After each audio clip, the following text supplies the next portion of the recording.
Hello and welcome to the Exit Ready podcast, the podcast for agency owners who want to build a business worth selling. So that if somebody puts their hand up one day and says that they're ready to buy, that you will get the value that you deserve and ultimately that the company will be ready to sell. My name is Conor McCauley and today I'm talking to Pete Lynagh from Hall. Without giving too much away, Hall focuses entirely on one industry, and today the conversation will undoubtedly talk about the power of niching down and having the conviction to go all in. So with that said, Pete, welcome to the show. Cheers, Connor, for having me. Look, first and foremost, tell me where you are in the world today. Melbourne, Australia. Don't let the accent fool you, though. I'm from a little village near Ballycastle called Armoy, County Antrim. But yeah, I've been in Melbourne probably 20 years now. Can't shake this accent. I have to ask, and I don't think I've ever asked this, but did you marry an Australian or did you find love out there? That was one of the things I meant to ask you a long time ago. Yeah, I did. I came out here with an Irish girl, actually. And yeah, we parted ways pretty soon. I remember a guy telling me that, why would you bring an apple to the orchard at that time? And I thought that was quite funny. Yeah, that didn't end well. But yeah, married an Australian girl, so I'm staying put now. Very good. Congratulations. Look, today I would love you to tell me a little bit about Hall, what you guys do and who you do it for. Cool. Yeah, so Hall Agency is a marketing agency / personal branding agency for the logistics industry, transport logistics. I niched down probably 2 years ago after seeing an opportunity. I took on a big client whenever I was doing general digital marketing. I've been doing general marketing since 2015, and I started working with one of Australia's biggest transport carriers called Border Express in 2019. And that was my first introduction to the transport logistics industry, which was very archaic in its whole marketing mindset. It was all sales driven. Nobody really put any effort into marketing, websites, social media. And then I just started doing my thing with this company, and they were getting great results. And then I enjoyed the industry, even though it's quite a boring, mundane industry. I just saw a lot of value, an opportunity that could be taken or could be added to the industry. So I rebranded from Stage Fright Management, which was my general digital marketing agency, to Hall Agency, and just went all in. And it's taken off. What led you to that though? Like, was it just that singular client, seeing what work you could do, seeing the returns from your work and seeing the output at the other side, and then just falling in love with it at that point? Yeah, because no one else was doing it. And I think there's maybe one or two in the whole world that are dedicated to transport logistics. So that was probably the first opportunity, and they're all starting down here. And the only way was up. So you're getting rungs on the ladder very, very quickly with these guys. And they do good work. They're just underexposed. The whole industry it's a very technical, very industry, and they do great work. There's great people in the industry. They just all fly under the radar, and that's how companies actually think what works for them. Like, I remember speaking to many as a client, and they just wanted to fly under the radar, but they wanted to grow their business. And I was like, it doesn't work like that in this day and age. So it's a lot. There's a lot of education goes on in the industry, and then showing the results. What type of services do you offer for those type of transport and logistics companies? Because I know we're going to chat a fair bit about personal branding, and I know that's a new string to the bow in the business. But you've been doing that alongside the other work for years. It's just bringing that front and center. But the primary service of Hall, what does it provide? I've just repositioned to offer, whenever I come into a company, the first thing I check is our website. The website's usually something that's been made in 2001, and it's just a big brochure style website, not really a lead generator. And it's not built for the AI architecture and the AI flows that it really needs in this day and age. So the first thing I do is upgrade their website, and then from then we keep the website maintained with SEO / AI, AEO, GEO, all of the O's blogs to keep it current in this website world that we live in. And then so that's keeping the company busy. That's working for the company. So that's a company marketing plus social media as well. And then the other side of that is the personal branding. This is where the conversations start online and through LinkedIn specifically. So I've put together a package for LinkedIn executives, logistics leaders, logistics executives, founders, CEOs, and manage their LinkedIn profiles, ghostwriting, and that's paying off big time because not a lot of people are doing that in this industry. And do you find then, because, obviously with the marketing side, it was so archaic, which is a great word because it is, there are certain industries that I would have worked with and you have worked with, and many of the people who are watching this have worked with, that they're starting from the lowest position ever. And then one or two people get involved in marketing and they do great work. And then other people just see that and they want some of that. And have you seen that yourself in the trade? And especially now with personal branding, because a lot of directors themselves don't want to be all showy. They don't want to be, oh, look at me, and all of these different things online. One or two will see great results from that. And again, the other guys just want to ride along in their coattails. Yeah, that's it, exactly. So like they all cringe. They all don't want to, like myself included. Whenever I started doing my own personal posts on LinkedIn, I was cringing. But once people start coming to you looking for your business, that's when changes. Yeah. People drop, this is cringe, but it's paying the bills. So you soon get over that once you start seeing the results. But it's a big thing for people, especially these founders who are well respected in the industry and they under the radar and they do well. But once they start doing their own personal branding, they can't believe the meetings and the commercial value that comes from just a LinkedIn post. They're Yeah. blown away. That's unreal. And like from my perspective, we were a generalist agency, so we worked for every industry and we had a broad spectrum of clients across many industries.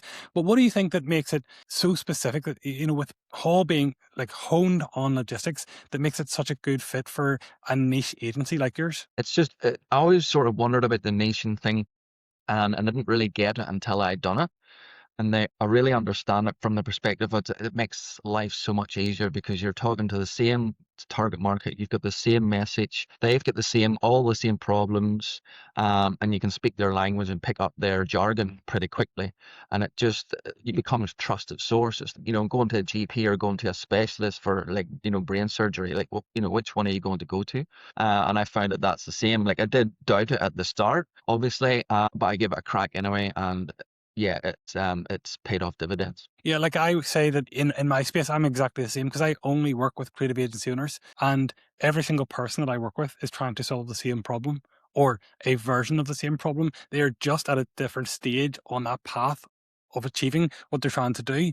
And again, like you said, it makes it really easy that you know who you're speaking to, you know who your ICP is right away, you know the challenges that they're facing and the opportunities that they're yet to discover at this point. And if you can then just talk confidently to them and do that more and more, then you become, well, not that I'm anyway an authority in the space, but you become more authoritative in your market. And it does make, less handling of objections because, well, the guys know what you do and they know what you can do for them. And it makes it easier to sell, in my opinion. Yeah, 100%. Class. Right. So you and I have spoken for many years now at this point. And one of the things that always was amazing to me was your content marketing quadrant that you had designed up way back in the very early days and use that as a lead gen.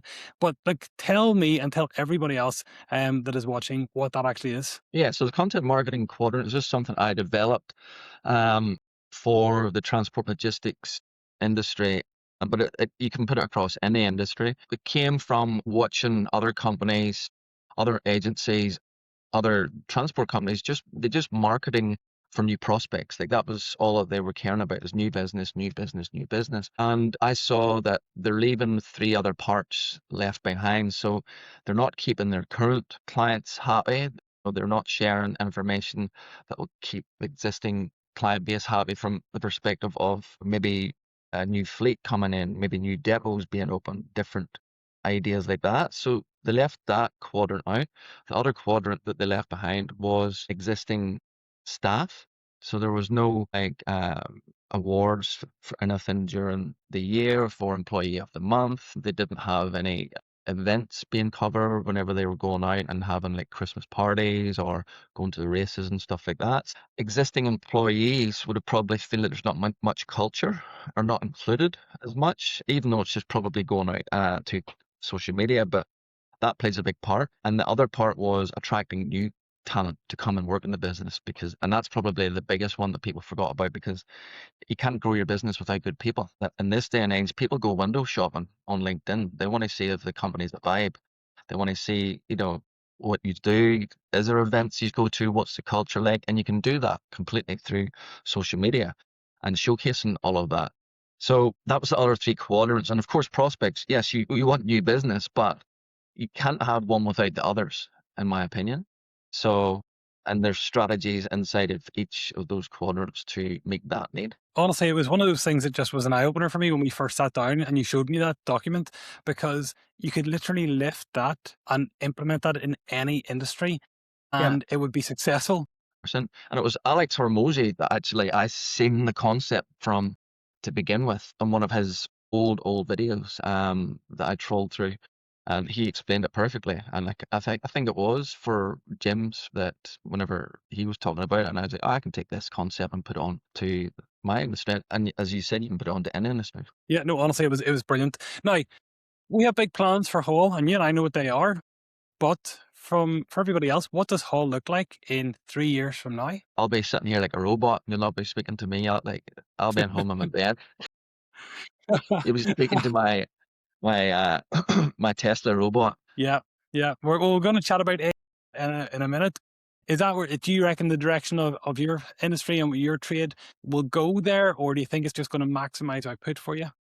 No, it's going to be do both. I think it's going to evolve into an AI agency, someone that understands how to use AI for the benefit of the transport logistics industry as a whole, and it'll probably move away from just marketing solely. It'll move into just efficiencies and yeah, improvements in all areas Yeah, of the business. I would say the automations, automation, implementation, things like that. 100%. yeah, training, everything. So yeah, I see that in the marketplace, and there is such a space for that even today, even in our industry of being creative and marketing and digital marketers and all of those.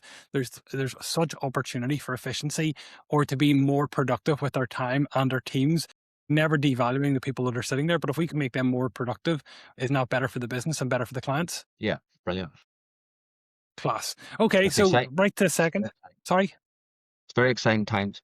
No, it is. I think it's the gold rush of agency. And obviously the gold rush will come to an end at some point, but right this second, there is opportunity, and the efficiencies that we have in business are our efficiencies. They're not our clients at this moment, because we're at the tip of the spear when it comes to bringing all of this technology to the marketplace. We're in a very fortunate position to understand it. A lot of people who are watching this will actually have a great understanding of AI, far greater than I will ever have. And they're using it in far greater ways than I could ever consider. And to see that and just to be aware of that and to learn from the osmosis more than anything, it's mental, the pace of which we're changing an industry. Yeah, that's what I was saying to a friend yesterday. We're so limited. I'm so limited in my thinking that you can't even fathom of the opportunity that's sitting levels above you. It's scary and exciting at the same time, but it's just our own limited thinking that holds us back. That's yeah, I agree. I went into like this rabbit hole of you're aware of this one anyway, because we chatted about it last week, but this rabbit hole of AI over the last 6 months, and I was building because I could. And I kept building and kept building, and it was waking up at 3 a.m, excited to get on a laptop, and that's really scary. And then about a few weeks ago, I cleared the decks, got rid of everything, completed all the projects that were in my head, and I haven't got back into that AI psychosis, as I called it.